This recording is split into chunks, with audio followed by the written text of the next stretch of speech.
Ambition, c'est votre nouvelle émission que vous propose la chaîne Diouroup TV.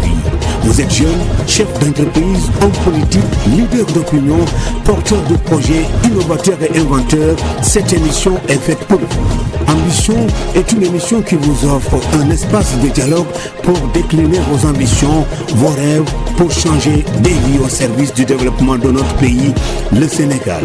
Ambition, le don de soi pour le Sénégal. Mesdames et messieurs, bonjour et merci de nous suivre sur la chaîne Diouroup TV, la chaîne des valeurs et du développement. Nous avons le plaisir de vous revenir pour un autre numéro de votre émission Ambition, une émission qui vous offre un espace de dialogue, décline vos rêves et vos ambitions. Aujourd'hui, nous sommes ici pour recevoir en invitation M. Assane Ndiaye, qui est un acteur politique, mais également un acteur du foncier. Bonjour, Monsieur Assane. Bonjour, Monsieur Diouf. Merci d'avoir accepté notre invitation et bienvenue sur Diouroup TV, la chaîne des valeurs. Tout l'honneur est pour moi. Je vous remercie de m'avoir invité et vous dire que c'est un réel plaisir pour moi de vous accueillir ici à Sinthiou Mbadane Peul. Donc je vais dire à Malicounda, plus précisément à Sinthiou Mbadane Peul, chez moi. Donc c'est tout un honneur et un réel plaisir. Donc tout Malicounda vous dit bienvenue par ma voix, l'édile de la ville, toute l'équipe de la municipalité vous souhaite vous dit bienvenue à Malicounda. Merci Monsieur Ndiaye. Mais pour une brève présentation, que pouvez-vous dire pour une brève présentation de votre parcours? Que diriez-vous à nos téléspectateurs qui vous regardent sur Diouroup TV? Merci, Monsieur Diouf. Je vais dire que Assane Ndiaye, quand on vous dit qu'il y a Assane Ndiaye, dites-vous qu'Assane Ndiaye, c'est un jeune Sénégalais né à Pultok Tchadjaï. Pultok Tchadjaï, c'est un quartier du village de Pultok Ndiosmone qui a fait ses études élémentaires et moyennes à Tchadjaï. À l'âge de 20 ans, il a quitté Tchadjaï pour Diouroup, chez vous. Donc, de passage, je salue toute la famille de Diouroup. C'est pour laquelle Diouroup est un village que je respecte beaucoup, un village qui représente beaucoup de choses pour moi. Je veux dire une commune, donc qui, je peux dire un modèle de persévérance et de bravoure, vu les hommes qui vivent là-bas, qui habitent là-bas, parce que j'ai côtoyé Diouroup, j'ai fait Diouroup, donc je peux parler beaucoup de choses. Et de passage, je fais ce témoignage-là à l'endroit de ce village où j'ai fait ma carrière, la classe de seconde, la première S, jusqu'à la classe de terminale. C'est là-bas où j'ai eu mon bac. Donc après le bac, Assane a fait ses études supérieures à Dakar. Donc au niveau de l'institut de formation à l'administration des affaires. Merci pour ce beau témoignage. Vous êtes originaire de Tchadjaï, mais vous militez pour Malicounda. Pourquoi ce choix de la commune de Malicounda? C'est une question qui revient à chaque fois. Souvent, mes amis qui me connaissent depuis le bas âge, quand ils me voient aujourd'hui à Malicounda, ils me disent, mais Assane, toi tu es originaire de Tchadjaï, pourquoi Malicounda? Je vais répondre d'une manière brève pour vous dire que le choix de Malicounda, je pense que c'est le destin. Le destin dans la mesure où j'ai connu ce village de Sinthiou Mbadane à travers le Walfadjri. Donc à ce moment-là, j'étais dans les cabinets d'avocats comme clerc secondaire. J'ai eu à travailler avec pas mal de cabinets d'avocats. Et lorsque j'ai suivi une vidéo donc, où les populations de Sinthiou Mbadane Peul, n'est-ce pas, se lamentaient et réclamaient leur terre, et il y avait un problème entre eux. Donc j'en ai parlé avec mon collaborateur d'alors, M. Diop. Il m'avait donné des instructions pour venir à Sinthiou Mbadane par le biais d'un frère. Et aussi il y avait un frère ici qui habitait ici, qui avait des problèmes, qui avait un accident du travail avec la Sénélec. Donc ce sont ces dossiers-là qui m'ont amené ici. Et par la suite, au fil du temps, voilà, j'ai connu pas mal de dossiers dans la zone. J'ai vu que c'était pour s'enquérir, vu que nous sommes, avant d'être des acteurs politiques, nous sommes des acteurs donc, qui s'activent dans le développement et qui dit engagement parle d'un contact direct avec les problèmes des citoyens. Et voilà, c'est à partir de cela donc j'ai fait Sinthiou Mbadane Peul et je suis ici, donc je travaille avec la mairie. J'ai ma maison ici, la petite famille et tout, donc d'une manière brève, voilà. Donc vous avez parlé de situation et de la terre des habitants de la Sinthiou Mbadane. Nous aurons l'occasion aussi d'y revenir. Absolument, absolument. Et à mesure que les débats avancent. Absolument, mon frère. Mais vous êtes dans un parti politique dénommé la Marche des territoires Andelaoulé. Quelles sont vos idéologies politiques, M. Ndiaye? La Marche des territoires, vous me permettez d'abord de passage saluer l'édile de la ville, de la commune de Malicounda, l'honorable maire Désiré Maguette. Ce dernier qui m'a permis, je peux dire, même mon installation ici à Saint-Thumba-d'Anpel, je vais dire qu'il est le catalyseur. Puisque le début, lorsqu'on s'est connu, la première chose qu'il m'a dit, Hassan, je veux qu'on travaille ensemble, je veux qu'on collabore. Je ne veux pas un militant qui est derrière moi, mais je veux un militant qui comprend ma vision, qui travaille avec moi. Et depuis lors, on s'active dans ça. Avant ça, bon, on était toujours dans le développement en tant que des acteurs donc, qui s'activent dans le développement. Donc on est toujours en contact avec les réalités des populations. Et sur ce sens, il avait fait un arrêté et il m'avait nommé comme un agent communautaire en 2019. Bon. Et nous sommes en 2025. Nous sommes en 2025. Donc pas mal de choses que je peux témoigner de cette personne. Maintenant, pour revenir sur... Parce que c'est la personne morale qui incarne l'idéologie du parti, la Marche des territoires, pour répondre à votre question. Donc la Marche des territoires, comme vous l'entendez, c'est un nouveau parti qui est né récemment lors de ces élections, des récentes élections législatives. Aujourd'hui, par ordre de mérite, si on essaie de faire, si on essaie de numéroter les partis au niveau du Sénégal par ordre de mérite, on voit que la Marche des territoires, lors de ces élections récentes, se positionne 5e. Donc, pour vous dire que c'est vrai que c'est un parti, c'était un mouvement. Avant-hier même, le ministre de l'Intérieur a officialisé, a reconnu le parti officiellement. Nous avons un parti qui s'appelle maintenant la Marche des territoires, la Marche des territoires Andelaoulé. Son nom, son appellation renferme, englobe beaucoup de choses. Déjà, qui dit marcher, c'est être en route. C'est le Sénégal que nous aimons tous, le Sénégal que nous voulons aujourd'hui. Franchement, pour le construire, pour bâtir ce pays, l'idéologie de la Marche des territoires se fonde et se fixe sur le développement à la base, la création des richesses locales, l'appui et l'accompagnement des initiatives locales pour aboutir à un développement économique global. C'est ça l'idéologie de la Marche des territoires. Plus d'équité et d'éthique dans la gestion des ressources de la ressource publique. Parce que nous notons des inégalités. C'est vrai qu'avec son excellence, le président Macky Sall, nous avons noté des avancées, nous avons noté certaines inégalités, la disparition de certaines inégalités entre le monde rural et l'urbain, et le monde urbain. On voit que les villes et les villages, ce décalage qui existait quand on parle en termes d'équipement territorial, en termes d'équipement d'infrastructures, on voit que sous l'ère de son excellence le président Macky Sall, nous avons noté que pas mal de villages qui ont eu accès à ces infrastructures de base sans lesquelles on ne peut pas parler de développement. Et Maguette a tout compris cette vision de son excellence le président Macky Sall et a anticipé sur ça et est parvenu à réaliser ce qu'on appelle l'accès universel en eau et en électricité dans les 22 villages de la commune de Malicounda. Donc, c'est de cette approche ou bien de cette relation de son excellence le président Maguette. Tous les militants du parti, la Marche des territoires Andelaoulé, les naouléistes, je peux dire que tous ils ont cette même option, ils ont cette même vision, cette même idéologie. C'est-à-dire, marchons ensemble vers une indépendance socio-économique de nos territoires, marchons vers une indépendance de notre éducation, marchons ensemble vers une indépendance du système socio-culturel, parce que tous les secteurs, quoi que l'on puisse dire aujourd'hui, c'est vrai que la volonté peut être là. Pas mal de gens qui créent des partis, qui veulent devenir président ou qui veulent devenir autre chose, mais on voit que Maguette, la différence se situe entre les démarches et les principes. Je m'explique. Vous savez que depuis 1960 jusqu'à nos jours, beaucoup de partis ont été créés. Nous avons vécu pas mal d'alternances. Chaque équipe qui vient avec ses promesses et avec ses effets d'annonce.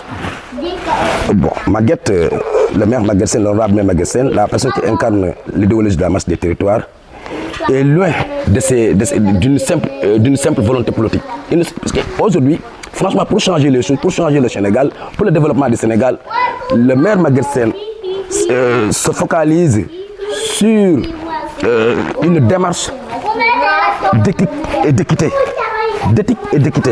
On ne peut pas parler de développement sans lutter contre les inégalités sociales. Raison pour laquelle, qui dit marcher, c'est être en route.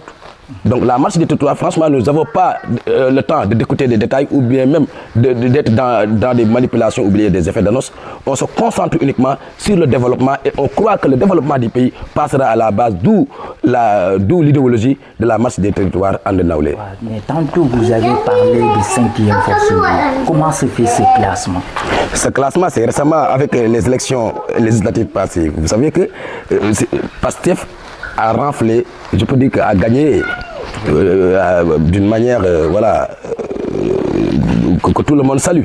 Voilà. Maintenant, voilà, après il y a Takoualou, il y a les autres partis, Andé-Naoulé, nous avons 2 députés, c'est Maguette Sène et l'honorable député, son homologue de Gossas, qui lui aussi qui a joué un rôle, Adama, voilà, l'honorable député Adama, qui a joué un rôle extraordinaire lors de ces élections passées. Et pour vous dire que Maguette Sène est une force vivante aujourd'hui. Parce que quoi qu'on puisse dire, moi j'aime comparer le Sénégal et Malicounda. Malicounda c'est 14 régions. Malicounda c'est 22 villages. Sénégal c'est 14 régions. Mais c'est pas comparable. Non. Vous allez me suivre dans ma démarche. Je voulais dire juste que si je compare le Sénégal et Malicounda, c'est parce que aujourd'hui, on peut dire que le Sénégal c'est 14 régions. Nous tous nous savons que le Sénégal c'est 14 régions. Malicounda c'est 22 villages. Pourquoi cette comparaison? Quelqu'un qui a été élu maire pour une zone, mais vu le découpage administratif de Malicounda, c'est pas facile d'arriver à faire ce que le maire Maguette Sène a fait à Malicounda. Comparer la commune de Malicounda aux communes sœurs qui sont aux alentours, vous voyez que c'est un territoire bien délimité, il n'y a pas de quartier, il n'y a pas d'autres quartiers. Contrairement à Malicounda, vous avez 22 villages. Un seul village pour constituer une commune. Un seul village. Par exemple, tu peux prendre le village de Nianing, ou bien tu feras le village de Falor, là où vivent plus de 6 000 âmes. À Nianing, tu as plus de 15 000 âmes. Et vu le découpage de la commune de Malicounda et sa configuration cosmopolite, on voit que, voilà, comment Maguette Sène est parvenu à amener l'eau à Rof, l'électricité à Rof. Il a fait la même chose dans plus de 15 hameaux, je vais dire plus de 5 villages également. Puisque si nous notons, quand on parlait des... Parce que je ne voudrais pas que cette émission soit une émission de loge où on parle des réalisations des maires, mais je fais cette analogie pour montrer la manière dont il est parvenu à réaliser cela à Malicounda. Je pense que si aujourd'hui il est président de la République du Sénégal, peut-être il pourra le faire dans les 14 régions du Sénégal, vu ça à travers son esprit managérial du développement. À Malicounda, dans tous les 22 villages de Malicounda, nous avons accès universel en eau et en électricité. Dans beaucoup de villages, il a construit des postes de santé, l'accompagnement des jeunes. Toujours, il met les jeunes et les femmes au centre et au fin de sa vision du développement. Monsieur Ndiaye, dites-nous comment faire pour rassembler les citoyens et surtout ceux de Malicounda autour de votre projet politique. Moi, aujourd'hui, je dis que Malicounda est naoléiste. Malicounda, tout est bleu-blanc. Aujourd'hui, on parle maintenant de la propagande de l'idéologie des partis, peut-être à travers le Sénégal, voire à travers la diaspora, pourquoi pas à Djouroup. Donc à travers Djouroup, c'est un tout dans nos parents là-bas, parce que Maguette Sène, c'est le fils de Serer, ça c'est, je le dis entre guillemets, qui connaît les réalités. Vous savez, quand on est un acteur de développement, il est très important d'être en contact direct avec les réalités des populations. Et c'est sa conviction, ses principes, sa démarche. Il le dit toujours, il faut toujours des discussions, il faut créer des missions de réconciliation, parce que souvent il y a des tensions dans les villages, il y a des problèmes un peu partout. Donc sa vision toujours, il a une démarche inclusive, une démarche solidaire qui implique, n'est-ce pas, toutes les parties concernées s'il s'agit de la chose commune. Et en tant qu'acteur politique, quel est votre regard par rapport à la situation économique du pays, surtout avec nos nouveaux régimes? Parler de la situation actuelle du pays, situation économique, socio-économique, je vais dire, je pense que nous tous, nous le constatons. Hein. Voilà, nous le constatons au Sénégal actuellement. Parler des défis majeurs, que là où l'État doit agir, nous savons, il y a le chômage des jeunes, les inégalités jusqu'à présent, vu que le président Macky Sall avec le PSE, horizon 2035, il parlait d'accès universel en eau et en électricité dans tous les villages du Sénégal. C'est vrai que le processus suit son cours, vu que l'État est une continuité. On va à travers laser, voilà, pas mal de villages, le processus au cours. Mais avec le président Macky Sall, c'était tout à fait le contraire, parce qu'on voyait que chaque année, au moins, il y avait plus de 250 villages qui ont été électrifiés. Donc, on note, franchement, la situation actuelle, quand on parle du secteur de l'électricité, que ce soit l'éducation, que ce soit le secteur de la justice, récemment, les greffiers étaient en grève. Donc, vous dire qu'actuellement, la situation, tous les signaux sont rouges. Nous sommes, comme l'a dit le Premier ministre, ils ont trouvé un État à ruine. Donc, moi, je vais dire que État à ruine, bon, entre guillemets, voilà, c'est que le travail, l'excellent travail que le président Macky Sall avait laissé ici, franchement, on voit que, voilà, les choses, ce qu'on espérait, ce qu'on avait promis, il y a une différence. Selon votre point de vue? Bon, selon la réalité, c'est la réalité. Je prends l'exemple du secteur de la justice. Si les greffiers sont en grève, mais il n'y aura pas d'audience. Si les médecins sont en grève, mais c'est catastrophique. Et un État, ce que je dis, Macky a laissé un leg, comme Abdou Diouf l'a fait, comme Abdoulaye Wade et également Senghor. Franchement, c'est pour cela, ce qui se passe actuellement, les effets d'annonce, on ne dirige pas un pays par des effets d'annonce, on ne dirige pas un pays par des manipulations, on ne dirige pas un pays par uniquement les mots. Dans certaines situations, ça demande voilà, l'État c'est tout un ensemble. C'est pas la réalité de l'État, la réalité des faits n'est pas la réalité. Voilà, quand on est dans l'opposition, on parle. Raison pour laquelle aujourd'hui, si on se focalise sur les principes de notre parti, franchement, on n'a pas le temps même de jeter des pierres à qui que ce soit. Parce que tout simplement, nous marchons vers une idéologie que nous croyons, nous marchons vers l'indépendance économique, nous marchons avec des naouléistes pour la souveraineté du Sénégal, Inch'Allah, en 2029, avec l'honorable maire Maguette Sène qui sera, Inch'Allah, le président de la République du Sénégal. Nous parlons de M. Ndiaye comme étant un acteur politique. Maintenant, parlons de M. Ndiaye comme étant un acteur du foncier. Selon vous, que représente le foncier? Le foncier, quand on parle du foncier, je pense que dans cette émission, on va parler du foncier comme un moteur du développement. Le foncier comme un levier, un puissant levier économique du développement. Donc voilà. Mais retenons ensemble que le foncier à Malicounda, avec l'arrivée du maire Maguette Sène, nous avons noté une véritable rupture. Ce qui se faisait auparavant et avec son arrivée, on note une véritable rupture. Et avant tout d'abord, quand on parle du foncier, sachez que c'est tout ce qui renvoie à la terre. Tout ce qui renvoie à la terre, à l'exploitation de la terre, à la propriété, aux biens immobiliers. On parle du développement, on ne peut pas parler de développement sans parler du foncier, parce qu'on investit sur la terre pour faire des projets ou autres, création même d'emplois et d'entreprises. Une bonne politique foncière peut permettre de réduire la pauvreté, mais également une sécurité alimentaire au sein des familles. Si réellement le droit des propriétaires terriens est protégé. Souvent les gens font une confusion entre les deux. Ils parlent de foncier, automatiquement ils parlent de la procédure foncière. C'est deux choses différentes. Le droit foncier, voilà. Le foncier comme moteur de développement, le foncier comme un levier puissant de développement économique et social est possible si et seulement si l'administrateur ou bien le législateur ou bien l'autorité qui est censée trancher joue un rôle efficace et équitable, que les terres reviennent à la population. C'est ce que Maguette Sène a réussi à Malicounda. Avant son arrivée, qu'est-ce qui se faisait? Mais aller à Warang, aller à Nyaning, Malicounda, je veux dire, c'est 22 villages. Warang, Nyaning, jusqu'à Pont, ça fait partie des villages de Malicounda. Ce qui se faisait auparavant, on notait qu'il y avait une boucherie foncière. Tout le littoral a été... Mais c'est sous Maguette Sène, c'est avec l'arrivée du maire Maguette Sène en 2014 que nous avons noté ce rupture foncière où les terres reviennent à la population. Je m'explique. Tous les articles, tous les contrats, toutes les conventions qui ont été contracté entre la mairie et des Thiès, que ce soit une multinationale, au niveau de Malicounda, le maire a toujours mis la population au centre et au début et à la fin des négociations. Je vous ai dit, avant son arrivée, il y avait plus de 15 villages, voire même des hameaux qui n'avaient pas d'électricité.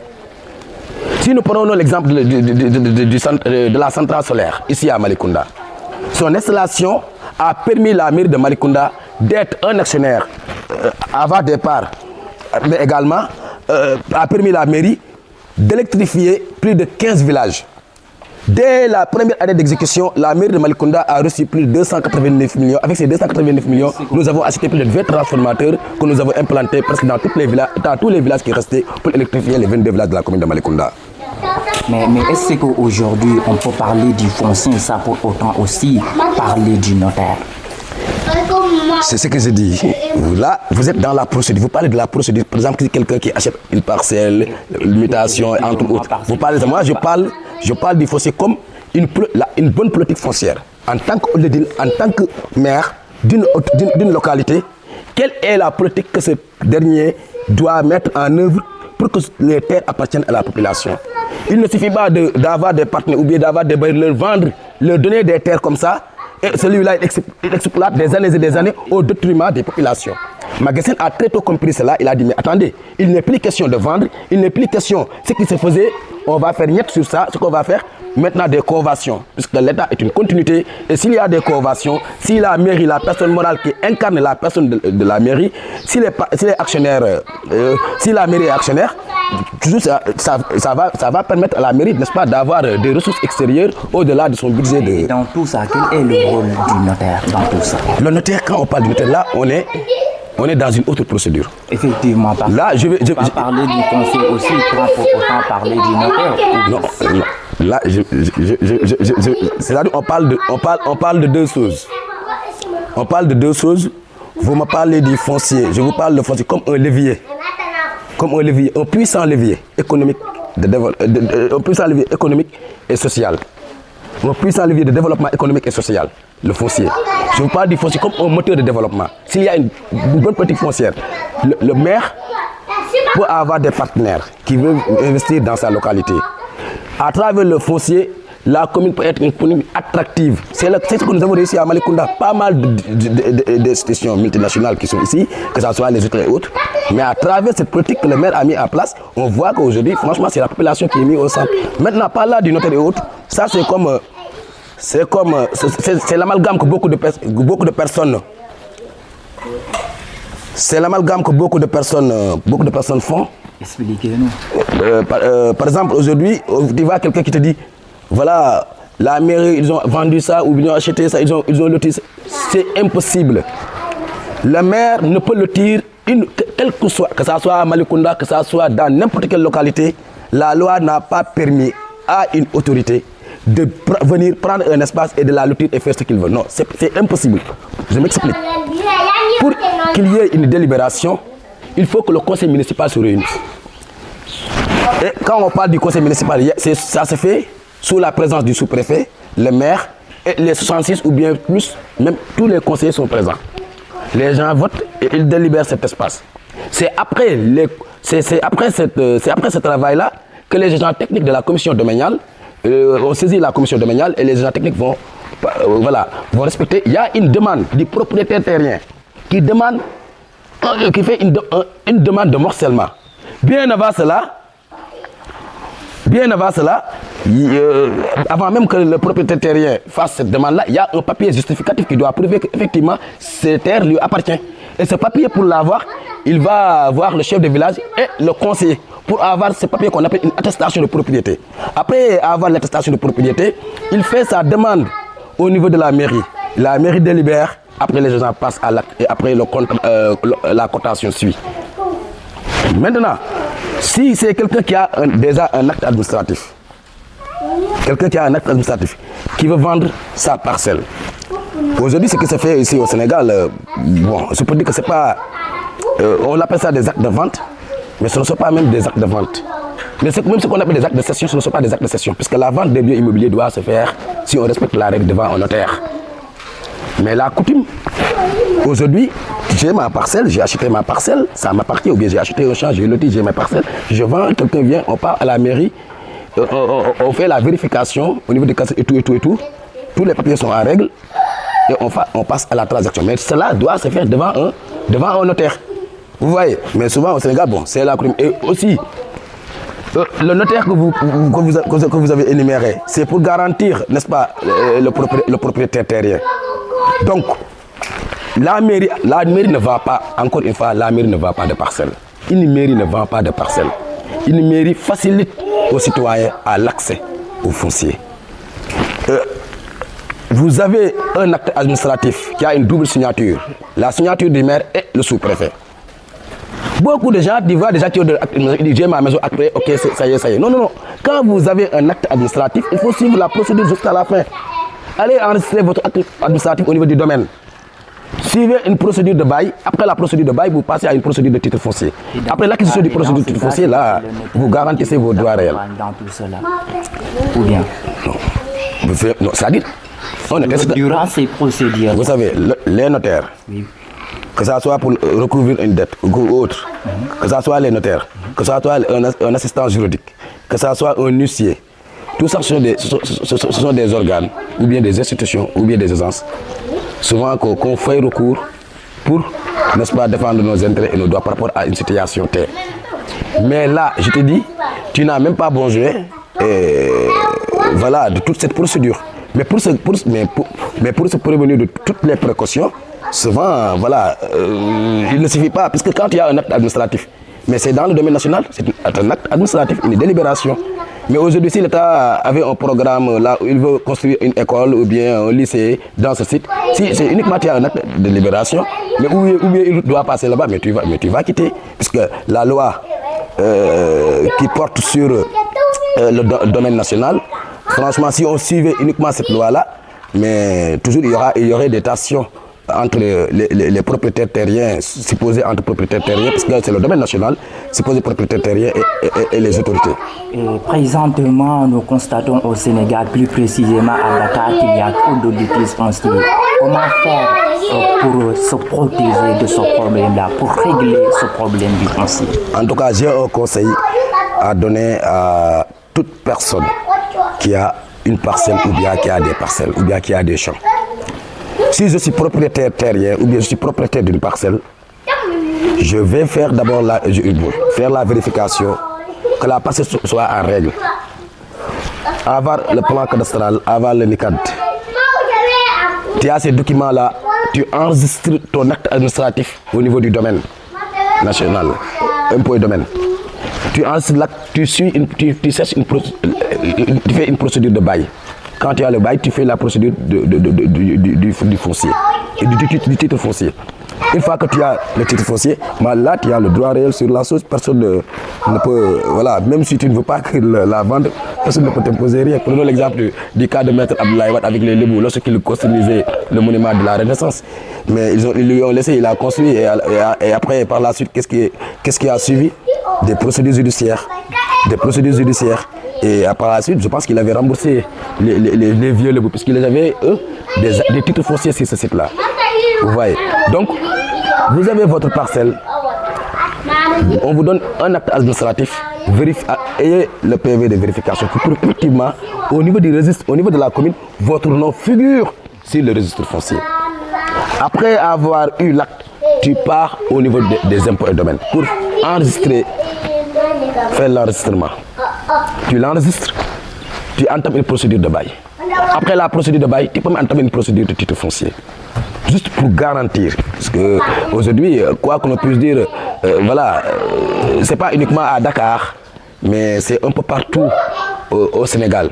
Heureusement à Malicounda, c'est pas le cas, parce que tout simplement, avec l'arrivée du maire Maguette Sène, le président du parti La Marche des Territoires Andé Nawlé, nous constatons une redynamisation de la gestion foncière. Au-delà de la rupture, mais une redynamisation, je m'explique. Imaginez un maire qui a pris des géo-experts qui ont quitté le Canada pour venir à Malicounda, installer ici, uniquement pour s'occuper de ce secteur qui est le foncier. Donc, les agents de la municipalité travaillent en parfaite collaboration avec les géo-experts, dirigés par un excellent génie. Monsieur Cheikh Sadibou, que je salue de passage, vu son cursus, félicité et encouragé par les autorités du Canada, un expert à la matière. Ce que je dis souvent, Maguette Sène, Malicounda, quand il dit les gens, nous avons eu la chance d'avoir un leader comme Maguette Sène. Certains disent que voilà, peut-être tu es proche des maires ou autre, mais franchement, Maguette Sène, c'est le phénomène de l'action. La marche des territoires, je veux dire que c'est un parti d'action. Parce qu'il le dit, les actions valent plus que les paroles. Quand les gens parlent, il faut travailler. Il nous dit dès le début, nous sommes une équipe. Être maire n'est pas donné à tout le monde. Être leader n'est pas donné à tout le monde. Il faut avoir une oreille attentive, également avoir une oreille sourde plutôt aux critiques des mécontents éternels. Quoi que l'on puisse dire à Malicounda, s'opposer au maire Maguette Sène à Malicounda, bien au niveau du Sénégal, moi je me dis que c'est une question de... Je peux dire que c'est une question de mauvaise foi. Franchement, c'est une question de mauvaise foi parce que tout simplement, ces réalisations parlent d'elles-mêmes. Quand on parle du foncier aussi, on parle de bail, on parle du titre foncier, mais également on parle de délibération. Quelle différence existe-t-il entre ces différentes terminologies? Voilà, là, je pense que l'émission va virer. On va parler du foncier. Bon, on va parler des procédures. Là, on parle des procédures pour permettre la personne, votre spectateur ou autre personne qui nous suivent, si quelqu'un a un acte administratif et qui voudrait quand même l'enregistrer et suivre la procédure, comment faire. Je pense que si j'ai bien compris votre question, c'est ça. Vous avez votre champ. Vous n'avez jamais amené là-bas les agents de la commune ou bien vous n'avez jamais morcelé. Vous voulez morceler le champ. Ou bien vous avez votre parcelle. Je prends d'abord l'exemple du champ. Là, il vous est permis de saisir, après avoir eu l'attestation de propriété, il vous est permis de saisir la mairie pour une délibération, pour un morcellement. Après le morcellement, on vous donne votre fiche de quota. Cette fiche de quota, vous avez les parcelles qui vous reviennent de droit. Maintenant, si vous vendez par exemple une parcelle à une personne, arrivé au niveau de pour la régularisation, ça c'est une affectation directe, parce que ce sont les quotas, c'est un champ. On a morcelé, il y a les numéros et tout. Vous avez une affectation directe. Là, tu payes 52 000, si c'est la mairie de Malicounda, pour les frais. Tu payes 52 000, n'est-ce pas? Tu payes 52 000 pour les frais. S'il s'agit de champs... Ça c'est pour Malicounda tout simplement ou bien c'est partout? Mais ça varie, les frais de bornage et autres, ça varie en fonction du budget ou bien en fonction des communes. Par exemple, ici à Malicounda, le foncier, nous, on fait 40-60. Dans d'autres localités, tu vois, même dans certaines villes, c'est pas 40-60, parce que même dans certaines villes, c'est 30, je ne sais pas, 30-70. Ça dépend de ce qui est défini par les autorités, ce qui est en règle. Mais je voulais dire tout simplement, quand vous avez votre champ, vous lotissez le champ, vous avez vos parcelles, vous vendez une parcelle à une personne. Ces derniers, arrivés à la mairie, ils payent les frais de bornage et autres, on lui donne une attestation de dépôt qui prouve que son dossier suit, son dossier est en cours. Après avoir, dans 1 mois, 15 jours ou maximum 2 mois, tu as ton acte administratif. Quand tu as l'acte administratif, c'est le dernier qui a cet acte administratif, il veut vendre cette parcelle-là, il veut vendre encore la parcelle à une autre personne. Lui, il a déjà un acte sur la parcelle. La parcelle est établie à son nom. Vous voyez, ce dernier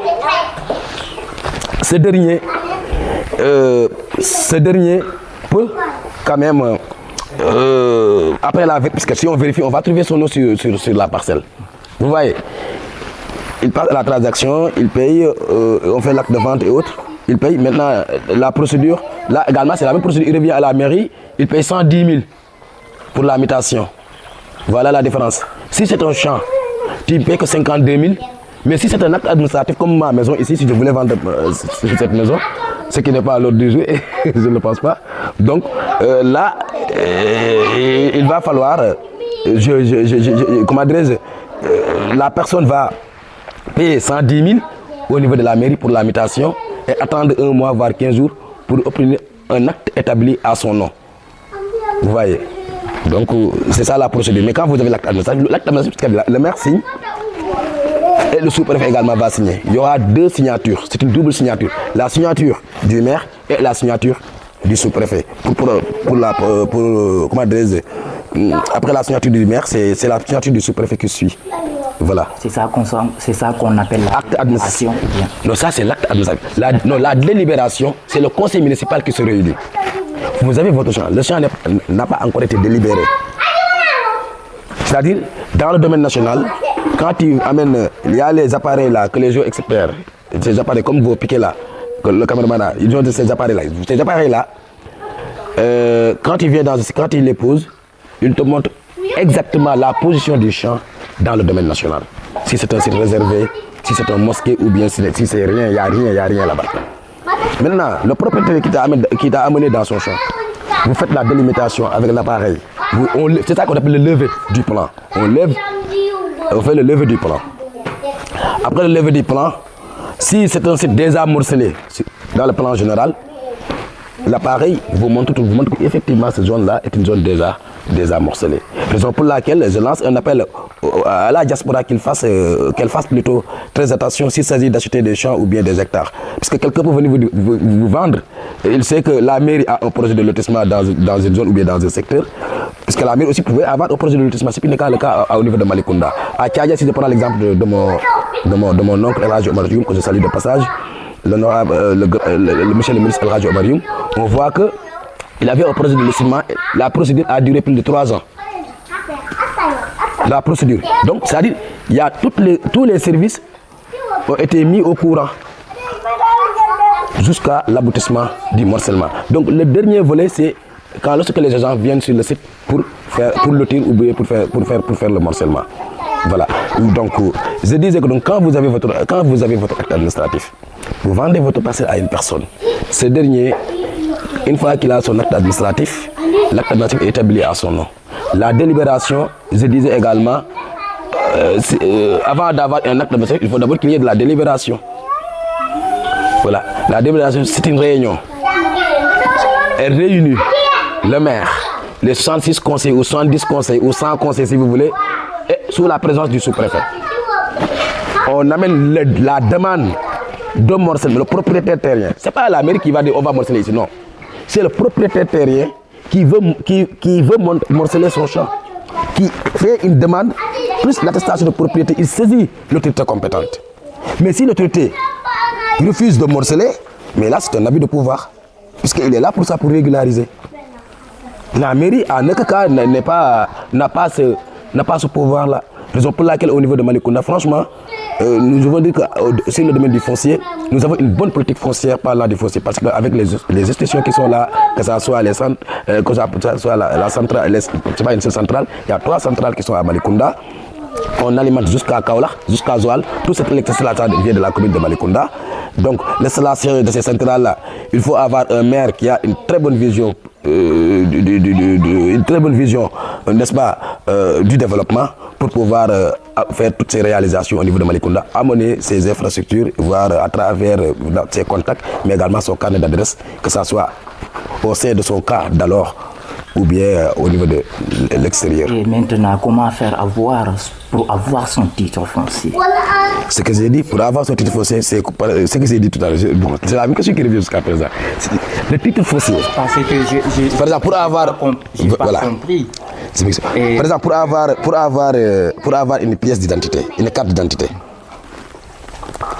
Pour avoir une carte... Si je comprends bien, quand on a le titre foncier, c'est inattaquable ou bien? Effectivement. Le titre foncier, c'est le droit... Quand il y a un titre foncier sur quelque chose, mais là, on ne peut pas t'attaquer. Là, tu as tout, tu as le droit réel, tu as toutes les garanties sur la chose. Maintenant, c'est la raison pour laquelle la procédure souvent elle dure pour avoir le titre foncier. Pour avoir une pièce d'identité, il te faut un extrait de naissance avant. Pour avoir un bail, il faut avoir d'abord un acte administratif. Et pour avoir un acte administratif, mais c'est la mairie qui fournit les actes administratifs, il faut avoir une attestation de propriété. Pour que la mairie légalise, dise qu'effectivement ça t'appartient, le maire signe, il faut que le chef de village et la conseillère effectivement délivre une attestation de propriété. Cette attestation de propriété, c'est à partir de cette attestation de propriété que le propriétaire terrien, c'est lui qui a acquis le champ, celui à qui le champ appartient, il saisit la municipalité pour un morcellement. Maintenant, il y a la loi qui prévoit maintenant si ça dépasse 1 hectare ou bien ça dépasse, je ne sais pas, 3 hectares ou 4 hectares, il veut saisir, je ne sais pas, le sous-préfet ou autre. Mais bon, le préfet ou autre. Mais ce qui est sûr, ce qui se fait et ce qui se faisait jusqu'à présent, si vous avez votre champ, vous saisissez la municipalité. Vous faites votre demande, je veux morceler mon champ. La mairie vous dit, ah, yo, y'a comme homme, tu dis oui. On saisit, tu amènes une attestation de propriété. Il y aura une délibération. Tous les conseillers vont venir, on convoque tous les conseillers, sous la présence du maire et le sous-préfet. On brandit la demande. Monsieur X, souhaiteriez, voilà, le son champ, explique. Là, bon, après on suit la procédure. Mais en aucun cas, la mairie, sauf s'il y avait un projet de lotissement, comme le cas de Tchadjaï, la mairie pouvait avoir un projet de lotissement. Donc voilà, puisque c'est ça aussi le rôle de la municipalité. C'est pas, la mairie ne va pas, mais la mairie aide, facilite. Donc la création d'entreprise, la création de l'entrepreneur à travers le foncier. Raison pour laquelle le foncier peut être un excellent levier de développement économique et social. Si réellement la gestion elle est équitable et rigoureuse, voilà, voilà, ça peut même réduire la pauvreté et même, comment dirais-je, garantir une sécurité alimentaire au sein des familles si on garantit réellement les droits des propriétaires terriens. Et vos ambitions, M. Ndiaye? Là, on est dans une transition. Nos ambitions, mes ambitions politiques, mes ambitions, c'est parce qu'on est dans ça. Nous, on est avec le maire Maguette Sène. Nos ambitions, c'est pour arriver à changer la donne, comme l'a souhaité l'excellent maire Maguette Sène. Il le dit toujours quand il vient dans une localité. Il dit, il ne suffit pas d'avoir simplement une volonté de changer, mais il nous faut une véritable dose de volonté pour changer les choses. Voire même une overdose de courage. Voilà. Donc, parce que tout simplement, personne ne pensait qu'il pouvait le faire, mais il l'a fait. Il l'a fait d'une manière qu'on ne le pensait pas. Que ça soit au niveau de Malicounda, mais également que ça soit au niveau du Sénégal. Monsieur le maire des Maguette Sène. Et le dernier mot, le mot de la fin? Le mot de la fin, c'est vous remercier du déplacement de Dakar à Malicounda. C'est un honneur pour moi. Remercier toute l'équipe du maire, de l'honorable maire Maguette Sène, les collaborateurs de la diaspora dans le pays à travers les 14 régions et l'équipe municipale, là où je suis agent communal, là où je travaille. Donc remercier toute l'équipe, remercier les populations de Sinthiou Madane Peul, le chef de village qui est par ailleurs le président des éleveurs du département de Mbour, El Hadji Galodia. Remercier l'imam du village qui habite juste à côté de chez moi. Voilà, donc vous dire un grand merci pour ce déplacement. C'est un réel plaisir de vous, voilà, ce que vous m'avez fait aujourd'hui, c'est un honneur pour moi, franchement. Merci au monsieur Ndiaye, merci aussi au caméraman Abdul Aziz Diouf. Mesdames et messieurs, c'était tout pour aujourd'hui. Nous vous donnons rendez-vous très prochainement pour un autre numéro de votre émission Ambition. Merci de votre fidélité et de votre écoute sur Diouroup TV. Nous vous donnons rendez-vous très prochainement pour un autre numéro. Merci.